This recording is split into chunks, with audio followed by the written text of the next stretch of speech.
Well, a man in custody after allegedly attempting to sexually assault a woman outside the bathrooms at Daffin Park. And the good news, bystanders saw what was happening and called police. WSCV's Nikaya Harris is joining us live from Daffin Park with more about how this incident is raising questions about safety there.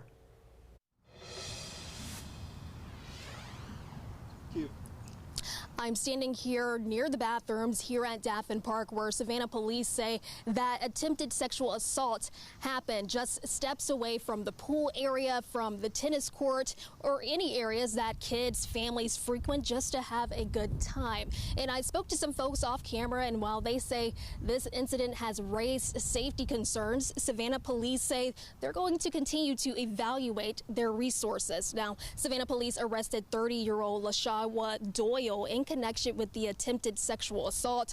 According to Chatham County records, Doyle has faced more than 24 charges dating back to 2013. Those charges include battery, criminal trespass, public indecency, and more. Records also show his most recent charge came about 2 weeks ago for criminal trespass. In 2023, Savannah police also charged Doyle with sexual battery. Police say this is the first incident of this severity reported at Daffin Park in the last 2 years, though they say there have been some property crimes during that time. Now, I asked SPD, has this incident prompted any conversations about adding resources or increasing patrols? Here is what they had to say. We have a serious incident occur. We do review and evaluate the information, the data that we get to see if we need to shift resources, bring in additional resources, just so that we can make sure we're staying on top of keeping our community safe.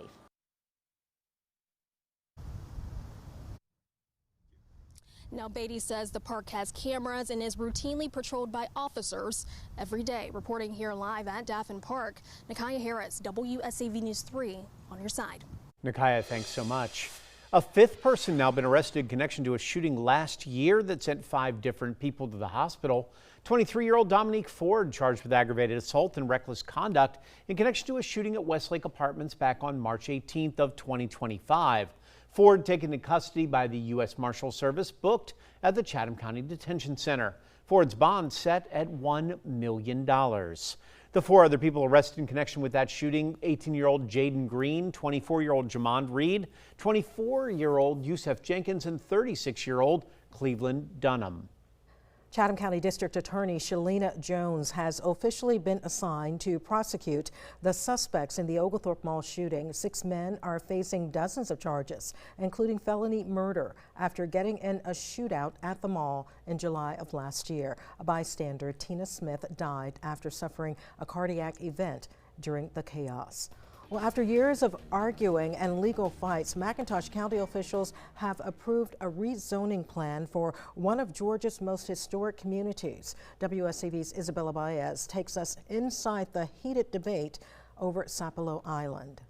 Urge all of you to at least not put this to a final vote. A 3-year battle over housing size limits on Hog Hammock has come to an end. Thursday night, county commissioners approved a planning and zoning recommendation allowing homes up to 1,550 square feet under roof, plus an additional 400 square feet of porch space. Planning and zoning, they asked, are there anybody here that supports this? Nobody came and said they support it, not one person. Just like at Tuesday's planning and zoning meeting, every resident who spoke Thursday opposed the 150 square foot increase. I'm still baffled why we cannot do that. It's a small community. Sapalo Island is home to the last remaining Gullah Geechee community on a Georgia barrier island. A culture and a way of life for those who spoke Thursday say they're fighting to preserve. And figure out how to eradicate this culture. County commissioners say the previous 1,400 square foot zoning limit was not enforceable and needed to be changed. That is the most enforceable way that we can deal with these people breaking these codes without having to go in and get search warrants. After a long moment of silence and multiple questions about legality, a vote was made. All those in favor signify by saying aye. Aye. Any opposed? That was Isabella Baez reporting. County officials say this ordinance applies to new developments and homes that are already there and grandfathered in. WSAV is your local election headquarters, and early voting wrapping up in South Carolina's special Senate Republican primary. Voting locations across the state are open until 5 o'clock tonight, and if you can't make it, remember primary election day is now next Tuesday. If it's necessary, a runoff will also be held on Tuesday, August 25th. Now, the winner will replace the late Senator Lindsey Graham on the ballot and face off against Democratic nominee Dr. Annie Andrews in November. And Republican candidates are crisscrossing the state to get those last-minute votes. Mark Sanford spent much of his day on Hilton Head Island in Bluffton. The former governor and congressman took to the restaurant called Java Burrito. He shook hands with voters, making sure he's up close and personal with them. Sanford says he enjoys the personal touch when it comes to politics. And with a small turnout expected in this race, well, you know, every vote, in his words, counts. A farmer put it to me best. He said, you know, think about it this way.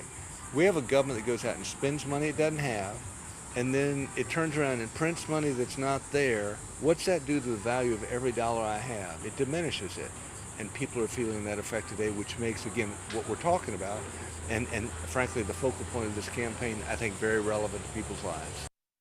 Sanford reminded voters he was considered the most fiscally responsible governor during his time in office and would take that same conservative tone if elected to the Senate. And tomorrow, current Congressman and candidate for Senate Ralph Norman will host a campaign event in Hilton Head Island. Starts at 4:45 at the Palmetto Hall Golf and Country Club. In Bullitt County, if you are interested in serving the city of Statesboro, well, here's what you need to know. Qualifying period for the vacant Statesboro City Council seat runs from August 18th to the 20th. Now, this position has been empty since District 2 Councilwoman Paulette Chavers resigned in May. The winner will serve on council November of this year through December 2027.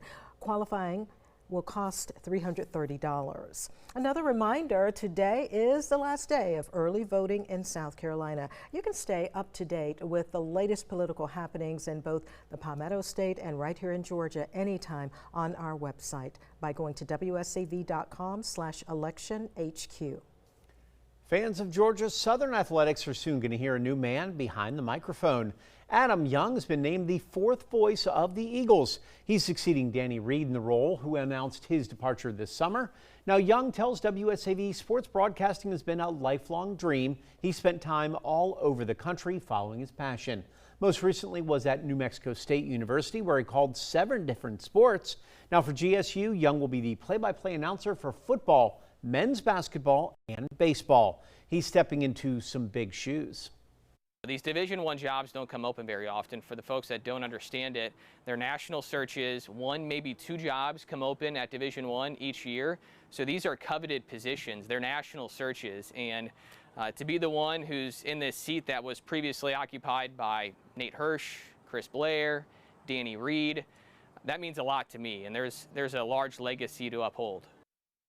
We've got much more from him. To see our full interview with Young, just visit our website, wsav.com. A heads up for drivers now. Part of Highway 80 in Thunderbolt will be closed intermittently tonight. This is for a film production, and it's happening at the Bull River Bridge. Officials say traffic stops will happen between 5 p.m. and 9 p.m. They're not going to last more than 4 minutes as the traffic is stopped each time.